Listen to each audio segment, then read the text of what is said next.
You are so lucky that Mordekaiser is not in this video. However, even in this case, his story is relevant. So, I'm not even kidding, you should go and watch this video because there I will explain who LeBlanc is and what is she doing in this universe. And yes, in that video I also go through her relationship with Vladimir, which will prove to be very important in this cinematic too. But I understand that not everyone will have time to do that, and so in this video, to explain everything, I will give you at least the bare minimum of the context. Anyway, as you may know, Riot released a new cinematic that is 100% based on canon lore. Which means it is time to explain what the heck is happening here. I mean, from the beginning, it was obvious that this cinematic was gonna be special. First of all, it was animated by Fortiche. And in a way, it is an evolution of their animation. You can see there are small differences from their style in Arcane, which could be because Arcane was in the work for 9 years.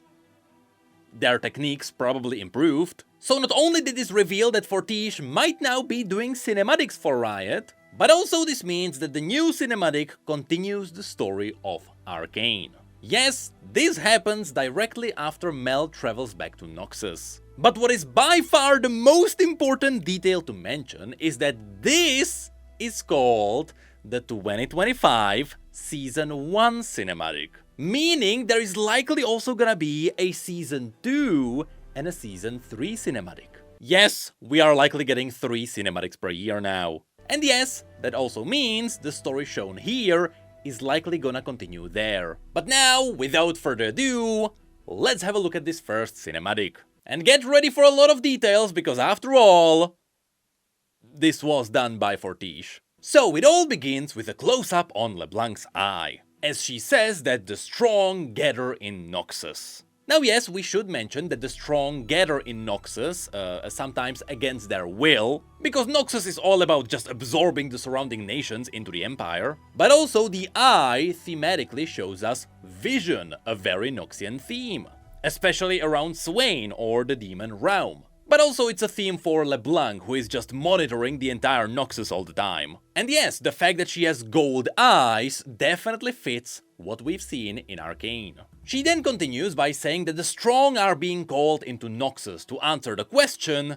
who is strong enough? Referencing how now we have different people heading into Noxus. Namely, this is followed by LeBlanc drawing a wolf on the wall. Now, we talked about the wolf symbolism around Noxus in many different videos, especially the one breaking down Ambessa's cinematic. Simply put, around the world, people worship Kindred as the dual spirits of death, where the lamb is the one who delivers peaceful death and the wolf is the one that delivers violent death. But in certain regions, people may believe different things, and in Noxus specifically, only the wolf is revered. Because everyone wants to die a warrior's death. So already, when it comes to the theme of death, in Noxus, it is a wolf. But the reason why LeBlanc drew a wolf on the wall here is slightly different. It's because in the following shot it is revealed that the wolf is Mel. You can even see that as the wolf turns, it has the Medarda star on its forehead. With Mel obviously being the daughter of Ambessa, who was the chosen of the wolf. This was all shown in Ambessa's cinematic. And of course, all of this also relates to what we've seen in Arcane. That's the part most people didn't understand, because yes, it is still all very much vague. Essentially, it was teased that Ambessa stole something from the Black Rose. That something was likely some kind of a power which was put into her child, which turned out to be Mel. This special power is what saved Mel from dying when she was still inside Ambessa, which also, in a way, saved Ambessa, and it is the same power that eventually gets unleashed in Arcane. And because this power keeps saving Mel from death, it is depicted as a wolf. Just keep in mind that again, most of these are theories because nothing was confirmed yet. And as I mentioned, this wolf on the wall then directly transitions into Mel. Now here, in the background, you can immediately see the same Noxian ships we saw at the very end of Arcane. And in fact, this shore is the exact same scene we could see in Ambessa's cinematic. In fact, it is set up in a way where one story ended here and another one began, referencing how the end of Ambessa's story led into Mel. Again, remember, it's all for Tish. Also, the reason why I remember this background so well is because this is the background I kept staring at, which is how I missed the fact that Ambessa was pregnant. Yeah, thank you for reminding me. Anyway, here you can see that Mel's clothes are identical to the ones we saw at the end of Arcane. Except here she is cloaked. Interestingly enough though, her makeup as well as the magical marks are slightly different. The line across her lips is now on her chin, and now she has lines below her eyes, which kinda mimic the look of LeBlanc. She didn't have that in Arcane, and now I wonder how that's gonna be related to the future stories. After which, we go back to LeBlanc, where we can see her drawing some kind of a dagger on the wall.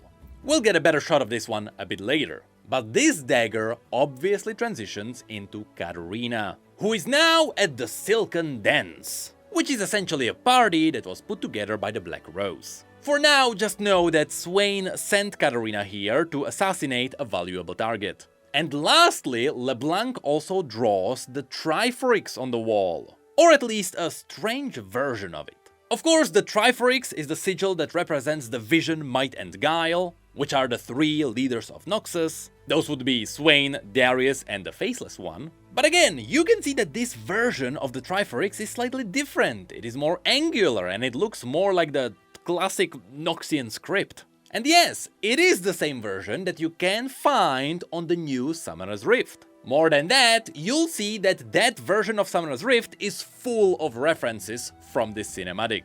Just keep that in mind as we go through the scenes here. After which, the Triforix transitions into Darius, who is quite skinny. I mean, look at the 2xKO version. What happened here? Well, it turns out there is actually a reason for this. In a very Riot-like fashion. On Reddit, Riot confirmed that this is indeed a younger version of Darius. And he is here to fight Trundle, which might bring up the question, why?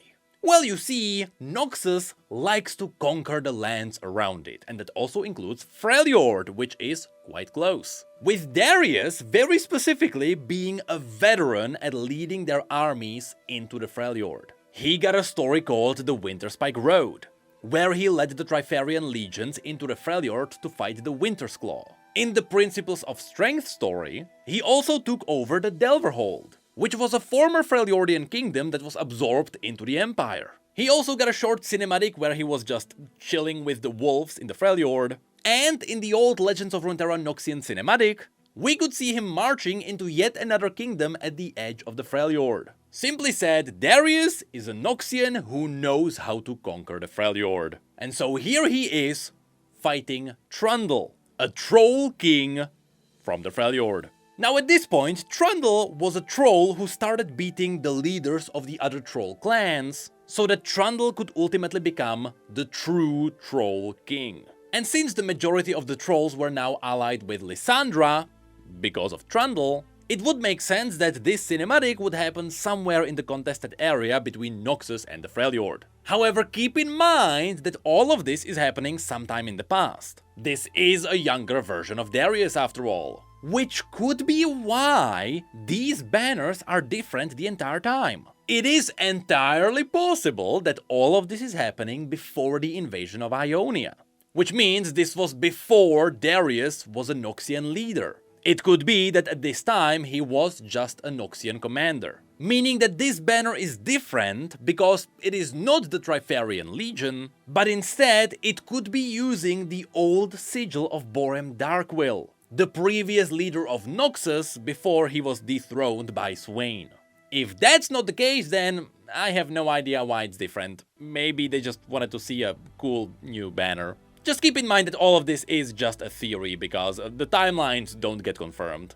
We still have no idea whether the invasion happened during Arcane or not. Anyway, in this cinematic, Darius looks pretty much the same, but Trundle does have some small differences. Again, it is a younger Trundle, and you can see that he has a cloak from a boar. His belt buckle also seems to be just a random shield he got. And he does have something that resembles a crown. In fact, there is a big part of his story where crowns are really important to the trolls. No matter who's strong, some trolls will just lead anyone who has something on their head, even if it is just a bunch of sticks and bones tied together. Yes, the trolls are not the smartest. Anyway, here we get a proof that Trundle is already allied with Lysandra, because he does have the True Ice Club, which he originally got from her. Also yes, Trundle is an Iceborn, which is why he can hold it. More on that in a moment. Now first, we also get a zoom in on Trundle and we can see that the tip of his nose is indeed slightly red. This is a reference to his appearance in the game, where he is supposed to have a red nose. And so Darius then charges into battle and it transitions into Mel. Here we can see a Noxtora. The Noxtoras are gates that Noxians built around conquered territory, and they serve as marks that always lead you to the capital city of the Noxian Empire. It's a twist on the classic saying that every road leads to Rome, except here every road leads to Noxus. And interestingly enough, at the beginning of this shot you can actually hear a raven in the background, which could hint at Swain, or at least his demon's presence in this cinematic. Regardless, Mel walks closer to inspect the images, and that is because the images on the Noxtora depict Noxian history. Which makes sense, because Mel is now coming home, technically. And here, the first image shows us some ancient soldiers next to a rose. Because, of course, we know that the Black Rose, as well as LeBlanc, were around since the very beginning of the Noxian Empire. We then get a quick flash of LeBlanc's eye again, because as always, she is just monitoring the entire Noxus. And this shape of an eye then transitions into the Silken Dance, a room with the image of the rose in the middle, which would be a great time to explain what is even going on here. As you may know, because you definitely watched the previous videos, the Black Rose is trying to get as many powerful weapons and people as possible to fight back the end of the world. And for this specific party, the Black Rose invited some very important people in hopes of recruiting them into the Cabal. In fact, this is what the new Noxian skins in the game show us. Yes, we also have a whole separate video on that if you want to see more details. So those skins show us who got invited, and they show us what the champions would look like if they accepted the invitation. However, you won't be able to find any of these champions in this cinematic, because once again, on Reddit, it was confirmed that we are not supposed to know yet who actually accepted it. But just know that the Black Rose invited Renada, a powerful Cam Baron because they want to have some influence in Zone. They invited Ezreal because they would be interested in the Glove of Nezuk, which is the powerful magical artifact he is wielding. They invited Samira, who is a Black Rose mercenary veteran. And again, the reason why Katarina is here is because Swain sent her here to take down a valuable target. We don't really know anything about who that is, but it seems to be the organizer. Little did they know, all of this would also be just a bait, and the Black Rose would be waiting. Anyway, if you look into the background, you may find a variety of masks, some of which are also scattered around the Summoner's Rift. For example, this one got scattered everywhere. But what's awesome is that here you can actually see Elise already lurking in the shadows. And so, Katarina dances closer to her target, and we get some freaky teasers here. Such as this mask, which technically has the center in the middle, which means that the eyes of this person are lined up with the noses, so they can't see anything. But eventually Katarina gets close enough to strike, and when she does, she gets interrupted by Elise. And again, here you can see her coming out from one of the masks on the wall. And as she strikes down, you can see the frame she splits Katarina's mask, from which point the battle begins. And we can see that the shot goes back to LeBlanc looking at the dagger on the wall. And here the dagger gets surrounded by a web from a spider on the wall. After which this directly transitions back to Elise, which confirms that the weird dagger was indeed Katarina and whatever was the other thing was Elise. And so Elise, having the skin that is available in the game, now comes out. And she spits her webs onto Katarina. Yes, this is technically an ability from the game, but the funny thing here is, we don't know where the web comes from. She is supposed to spit it out, but it looks like it is coming out of the nose. Though the cool detail here is, look at her eyes. Just like a real spider, you can see that she has multiple pupils in what would be considered her eyes. But then we go back to Trundle and Darius. Here, Trundle parries Darius's axe and he corrupts it with the True Ice. Now, the True Ice is a special ice that technically goes back to the Watchers. It is special because touching it kills you, and only the Iceborn can wield it without dying. In other words, and this is a very simplified version, the Iceborn are people who are blood related to the original kingdom of the Three Sisters. Basically, ancient Freljord. And even though these people can survive holding True Ice weapons, even to them, doing so is extremely painful. That is why, when the axe gets only corrupted by the ice, Darius immediately winces in pain, which causes him to drop it, after which he then tackles Trundle, and that makes Trundle to drop his club too off screen. The two then fight, and it doesn't take long before Darius ends up shirtless. Look, that's a very Riot thing to do. But fun fact, technically Trundle does shred his opponent's armor in the game. This fight then ends with Trundle almost ripping Darius's head off, but against the pain, Darius picks up the axe and smashes it across Trundle's head. The reason why this is so cool is that even though it was just a corrupted weapon,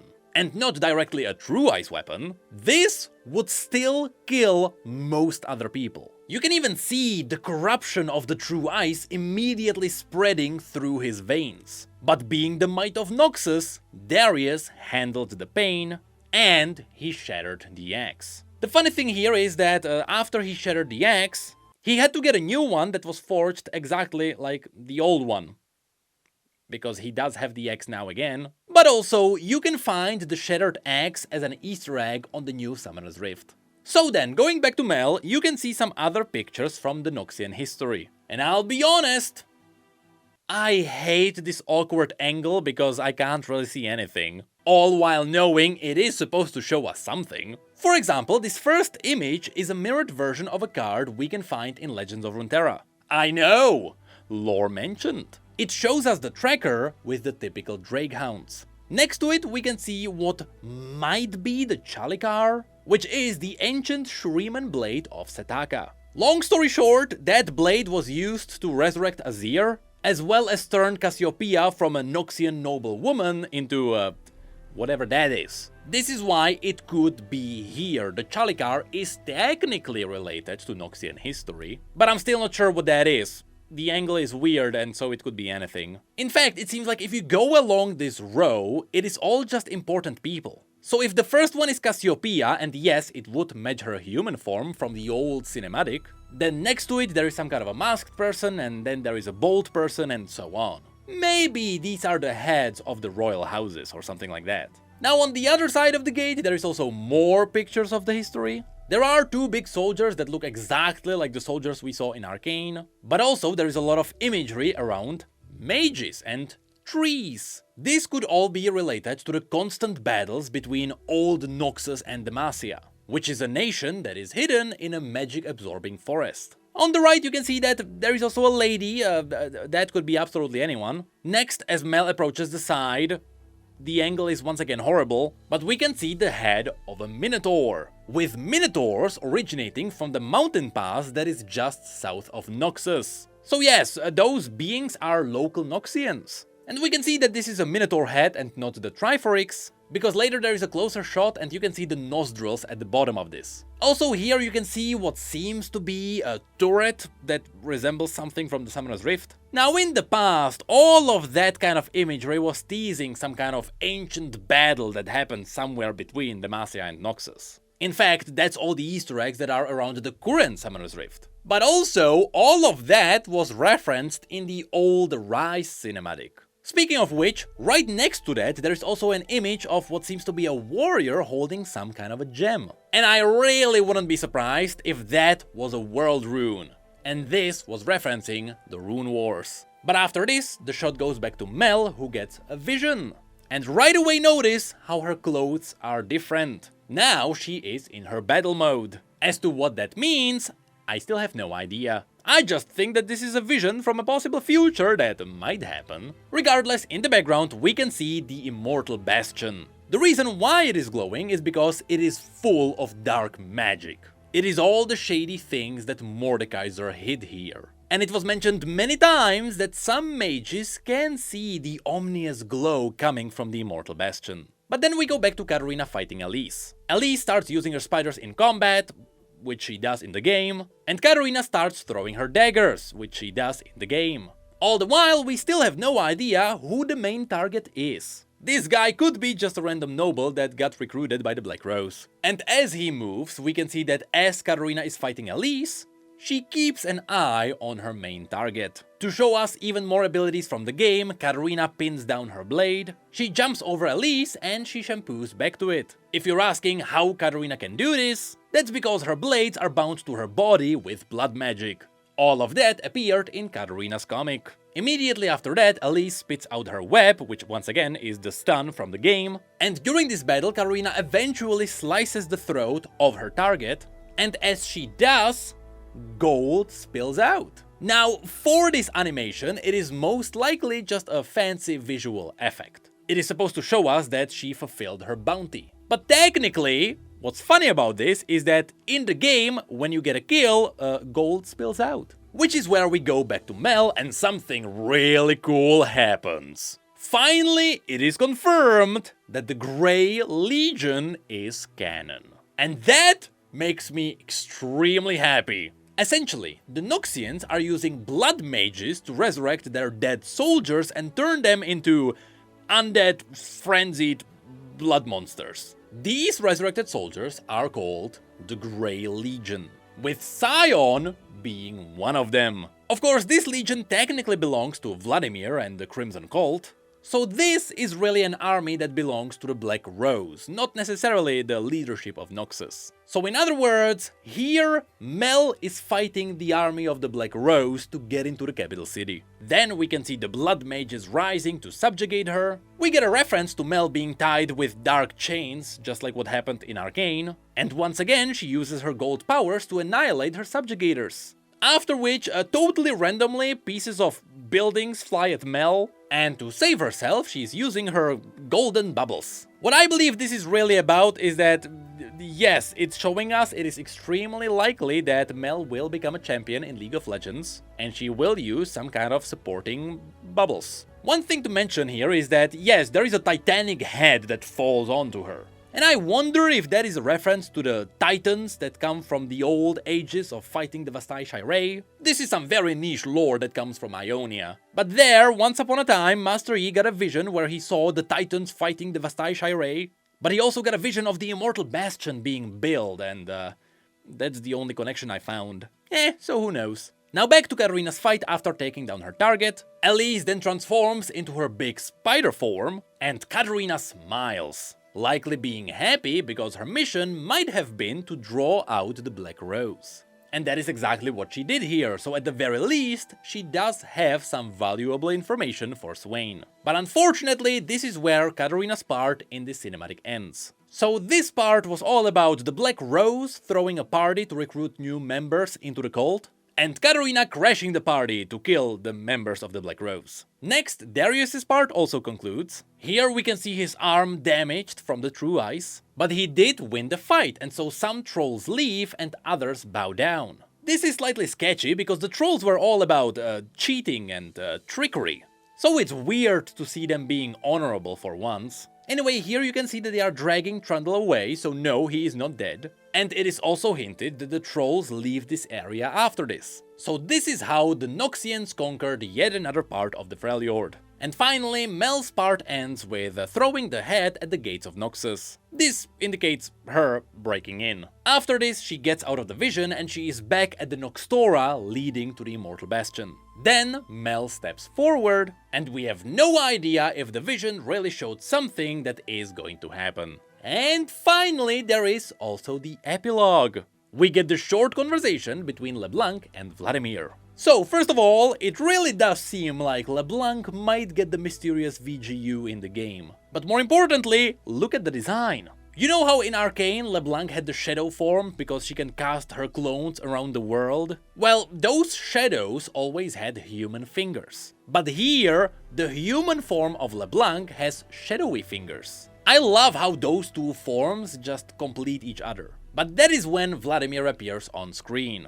Now again, Go ahead and watch that video, there is a lot of hidden lore here. But just know that these two are on the same power level. And in fact, these two together are the two founders of the Black Rose. And if you're wondering why Vladimir looks different all the time, it's because he's changing forms as he gets younger and older with all the blood infusions. Him looking uncanny is perfectly within canon. Also yes, some people picked up on the fact that Vladimir looks a bit similar to Viego. And that is because Vladimir is actually his very distant uncle. Anyway, here Vladimir mentions that they should focus on the opportunity that washed up on their shores. After which the scene goes to the wolf. Of course, he is talking about Mel, who arrived on the shores of Noxus. And he mentions how the Black Rose should probably deal with her, but instead LeBlanc keeps focusing on something else. And Vladimir says whatever she is focusing on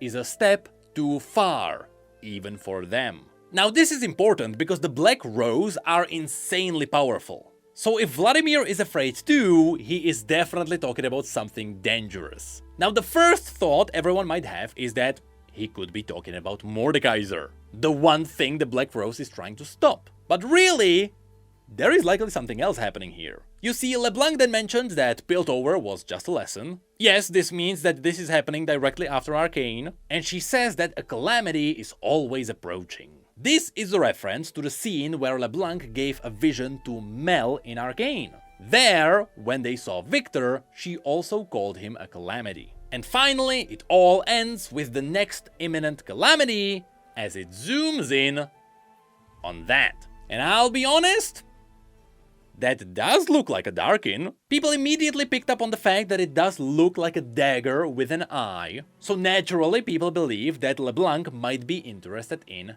Naafiri. Again, as a reminder, the Black Rose are trying to pick up as many powerful artifacts and people to stop Mordekaiser, the literal king of the dead. So them trying to get Darkin weapons makes sense. But this doesn't really look like Naafiri's dagger. Instead, some people noticed that this does look somewhat like Riven's blade. So now there was a cool theory that came up. It is possible that the Black Rose do have a Darkin and they are trying to put it into Riven's blade. That would explain why LeBlanc was always interested in Riven and she was hunting her down across the world. But the thing that really solidifies that we are talking about a Darkin is that it is Vladimir who points out how dangerous this is. With Vladimir getting his blood magic directly from the Darkin during the Great Darkin Wars. He knows what he's talking about here. And LeBlanc would be wise to listen.